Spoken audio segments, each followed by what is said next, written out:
Adopted हूँ मैं।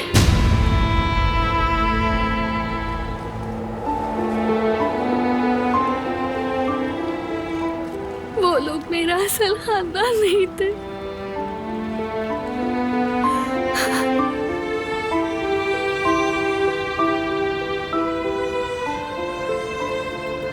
मैं आज तक एक झूठ में जी रही थी।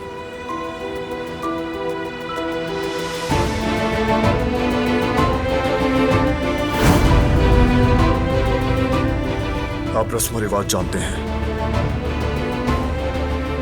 आपको खून बहा देना होगा। जान लिए बगैर इसका एक यही रास्ता है। दिलान को ले जा, बस अल्लाह के वास्ते मेरे बेटे की जान बख्श दो। ऐसा कैसे कर सकते हैं? मैं जाकर पूछता हूँ। बारान, प्लीज नहीं बारान।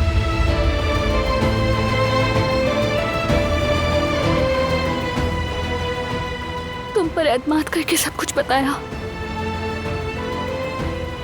मैंने तुम्हारी रहमदिली पे यकीन किया। कारबे खानदान को ये बात पता ना चले, प्लीज बारान।